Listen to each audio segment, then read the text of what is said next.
മഴയുമായി ബന്ധപ്പെട്ട കൂടുതൽ വിവരങ്ങളുമായി ഞങ്ങളുടെ പ്രതിനിധികൾ ചേരുന്നുണ്ട്. ആദ്യം കൊച്ചിയിൽ നിന്ന് ഉമേഷിലേക്കാണ്. ഉമേഷ്, അതിശക്തമായ മഴയാണ് കൊച്ചിയിൽ കഴിഞ്ഞ കുറച്ചധികം മണിക്കൂറുകളായി അനുഭവപ്പെട്ടുകൊണ്ടിരിക്കുന്നത്. വെള്ളക്കെട്ടുണ്ടാകുന്നു വിവിധ മേഖലകളിൽ. ഇപ്പോൾ മേഘവിസ്ഫോടനം കൊച്ചിയിൽ നടന്നു എന്നതുമായി ബന്ധപ്പെട്ട വാർത്തകൾ വരുന്നുണ്ട്. സ്ഥിരീകരിച്ച വിവരമാണോ?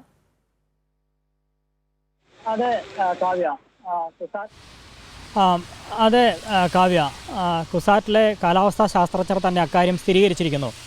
ഈ കുസാറ്റ് കൊച്ചിയിൽ മേഘവിസ്ഫോടനം ഉണ്ടായതിൻ്റെ ഭാഗമായി തന്നെയാണ് ഇത്രയും അതിശക്തമായ മഴ കഴിഞ്ഞ 3-3.5 മണിക്കൂറോളം സമയം തുടർച്ചയായി പെയ്തത്. ഇതിൽ കുസാറ്റ് ക്യാമ്പസിൽ മാത്രം 98 മില്ലിമീറ്റർ മഴയാണ് ഈ സമയം കൊണ്ട് പെയ്തത്. കളമശ്ശേരിയിൽ 100 മില്ലിമീറ്റർ മഴ പെയ്യുകയും ചെയ്തു. അതുകൊണ്ട് തന്നെ ഈ ഭാഗത്താണ് ഏറ്റവും കൂടുതൽ വെള്ളക്കെട്ട് രൂക്ഷമായത്. കളമശ്ശേരി, കാക്കനാട് ഭാഗങ്ങളിലൊക്കെ നിരവധി വീടുകളിൽ വെള്ളം കയറിയിട്ടുണ്ട്. കാക്കനാട് വാഴക്കാല ഭാഗത്ത് മാത്രമായി ഏതാണ്ട് 30-ലധികം വീടുകളിലാണ് വെള്ളം കയറിയത്. മറ്റൊരു പ്രശ്നം കൊച്ചി നേരിട്ടത് അതിരൂക്ഷമായ ഗതാഗതക്കുരുക്കാണ്. പ്രത്യേകിച്ച് ഇടപ്പള്ളി വൈറ്റില ബൈപ്പാസിലൊക്കെ 4-4.5 കിലോമീറ്റർ ദൂരം വാഹനങ്ങൾ നിശ്ചലമായി. വാഹനങ്ങളുടെ നീണ്ട നിര ഇത്രയും ദൂരത്തിൽ കാണാമായിരുന്നു എന്നുള്ളതാണ്. രാവിലെ 8:30 മണിയോടെയാണ് ഈ ശക്തമായ മഴ ആരംഭിച്ചത്.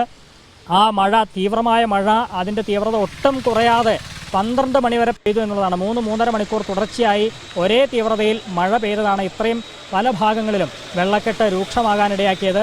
ഞാൻ സൂചിപ്പിച്ചതുപോലെ കളമശ്ശേരി, കാക്കനാട് ഭാഗങ്ങളിലാണ് നിരവധി വീടുകളിൽ വെള്ളം കയറിയത്. എന്നാൽ മറ്റു പ്രത്യേകത കണ്ടത് നഗരത്തിൻ്റെ സാധാരണ പെട്ടെന്ന് വെള്ളം കയറുന്ന നഗരത്തിൻ്റെ പല ഭാഗങ്ങൾ, MG റോഡ്, KSRTC പരിസരത്തൊക്കെ വലിയ കാര്യമായ തോതിൽ വെള്ളക്കെട്ടുണ്ടായില്ല എന്നുള്ളതാണ്. തുടർച്ചയായി പെയ്യുമ്പോൾ വെള്ളം പൊങ്ങും, പക്ഷേ അപ്പോൾ തന്നെ അത് ഒഴിഞ്ഞു പോകുന്നു എന്നുള്ള പ്രത്യേകത കൂടിയുണ്ട്. അത് ഈ ഓപ്പറേഷൻ ബ്രേക്ക് ത്രൂ പോലുള്ള പദ്ധതികൾ വിജയമായതുകൊണ്ട് തന്നെ അത്തരത്തിൽ വെള്ളം പെട്ടെന്ന് ഇറങ്ങിപ്പോകുന്ന സാഹചര്യവും ഉണ്ട്. മഴയുടെ തീവ്രത അല്പം കുറഞ്ഞെങ്കിലും മഴ പൂർണ്ണമായും വിട്ടുമാറിയിട്ടില്ല. ഇപ്പോഴും മഴ പെയ്യുന്നുണ്ട്. കാവ്യ, ഇപ്പോൾ ദൃശ്യങ്ങൾ നമ്മൾ കണ്ടുകൊണ്ടിരിക്കുന്നു. വീടുകൾക്കുള്ളിലൊക്കെയും വെള്ളം കയറിയ ഒരു സാഹചര്യമുണ്ട്. ആളുകളെ കൂടുതലായി മാറ്റിപ്പാർപ്പിക്കേണ്ട ഒരു ഘട്ടമൊക്കെയും എത്തിയിട്ടുണ്ടോ നഗരത്തിൽ?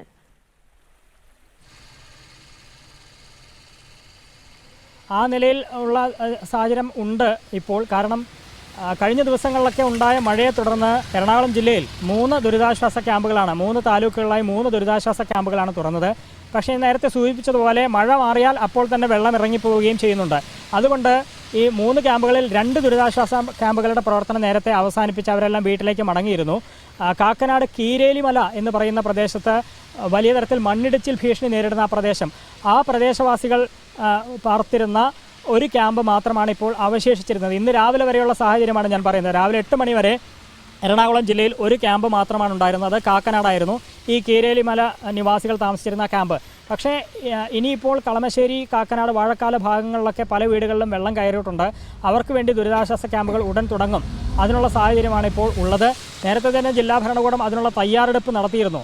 ഏത് സമയത്തും ഒരു അടിയന്തര സാഹചര്യം ഉണ്ടായാൽ നേരിടാൻ ജില്ല സജ്ജമാണ് എന്ന് ജില്ലാ കളക്ടർ അടക്കം വ്യക്തമാക്കിയിരുന്നു. അതുകൊണ്ട് കളമശ്ശേരി, കാക്കനാട് ഭാഗങ്ങളിലൊക്കെ കൂടുതൽ ദുരിതാശ്വാസ ക്യാമ്പുകൾ ഉടൻ തുടങ്ങാനുള്ള സാഹചര്യം തന്നെയാണ് ഉള്ളത്. കാവ്യ, ഉമേഷ്, ദൃശ്യങ്ങളിൽ അതുപോലെ തന്നെ ഗതാഗത കുരുക്ക് രൂക്ഷമായി തന്നെ കാണുന്നുണ്ട്. നേരത്തെ ഇൻഫോസിസ് പരിസരങ്ങളിൽ, പ്രദേശങ്ങളിലൊക്കെയും അതിരൂക്ഷമായ മഴയും വെള്ളക്കെട്ടും ഉണ്ടാകുന്നതുമായി ബന്ധപ്പെട്ടിട്ടുള്ള ദൃശ്യങ്ങളൊക്കെയും ലഭിക്കുന്നുണ്ടായിരുന്നു. ഗതാഗതം അടക്കം വലിയ ബുദ്ധിമുട്ടേറിയ ഒരു സാഹചര്യത്തിൽ കൂടെയാണ് കൊച്ചി ഇപ്പോൾ കടന്നു പോകുന്നതെന്ന് വേണോ മനസ്സിലാക്കാൻ? അങ്ങനെ തന്നെയാണ് കാവ്യ. കാരണം നഗരമൊട്ടാകെ സ്തംഭിച്ച ഒരു സാഹചര്യം ഉണ്ടായി. അസാധാരണമാം വിധം മഴയാണ് ഈ കഴിഞ്ഞ 3.5 മണിക്കൂറിൽ പെയ്തത്. കാക്കനാട് ഇൻഫോ പാർക്കിൽ, കാക്കനാട് പല ഭാഗങ്ങളിലും വെള്ളം കയറി. അതിൽ ഇൻഫോ പാർക്കിൻ്റെ കാര്യവും എടുത്തു പറയേണ്ടതാണ്. ഇൻഫോ പാർക്ക് റോഡ് ഒന്നാകെ വെള്ളത്തിൽ മുങ്ങുന്ന അവസ്ഥയുണ്ടായി. ഇവിടുത്തെ ജീവനക്കാരുടെ പാർക്ക് ചെയ്തിരുന്ന വാഹനങ്ങളൊക്കെ വെള്ളത്തിൽ മുങ്ങുന്ന അവസ്ഥയുണ്ടായി എന്നുള്ളതാണ് ഏറ്റവും പ്രധാനപ്പെട്ട കാര്യം. ഇതുകൂടാതെയാണ് നേരത്തെ ഞാൻ സൂചിപ്പിച്ച നഗരത്തിലെ ഗതാഗതക്കുരുക്ക്. ഈ ദേശീയപാതയിൽ ഇടപ്പള്ളി വൈറ്റില ബൈപ്പാസിൽ അവിടെയാണ് ഏറ്റവും കൂടുതൽ ഗതാഗതക്കുണ്ടായത്. ദേശീയപാതയാണ്. നിരവധി വാഹനങ്ങൾ, കൊച്ചിയിൽ ഏറ്റവും കൂടുതൽ വാഹനപ്പെരുപ്പം ഉള്ളൊരു സ്ഥലമാണ്. വലിയ തരത്തിൽ വാഹനങ്ങളുടെ എണ്ണം വളരെ കൂടുതലാണ് കൊച്ചി നഗരത്തിൽ. അതിന് പുറമെ ഇപ്പോൾ ഈ തുടർച്ചയായി മഴ പെയ്തതോടെ, വെള്ളക്കെട്ടുണ്ടായതോടെ തീർത്തും നിശ്ചലാവസ്ഥയിലേക്ക് നഗരം പോയി എന്നുള്ളതാണ്. ഇപ്പോഴും ഗതാഗതക്കുരുക്ക് മാറിയിട്ടില്ല. ഏതാണ്ട് 4-4.5 കിലോമീറ്റർ ദൂരം വരെ ഈ വാഹനങ്ങളുടെ നീണ്ട നിരയുണ്ട് എന്നുള്ളതാണ് ഈ ബൈപ്പാസിലെ അവസ്ഥ. വിസ്ഫോടനമൊക്കെയും സ്ഥിരീകരിച്ച ഒരു പശ്ചാത്തലത്തിൽ ജില്ലയ്ക്ക്, പ്രത്യേകിച്ച് നഗരപ്രദേശത്ത് ഏതെങ്കിലും പ്രത്യേകമായുള്ള നിർദ്ദേശങ്ങൾ, ജാഗ്രതാ അലേർട്ടുകൾ അടക്കമുള്ള, മുന്നറിയിപ്പുകൾ അടക്കമുള്ള കാര്യങ്ങളിലേക്ക് ഇപ്പോൾ കടന്നിട്ടുണ്ടോ? അത് ജില്ലാ ഭരണകൂടത്തിന്റെ ഭാഗത്തു നിന്നാണെങ്കിൽ കൂടിയും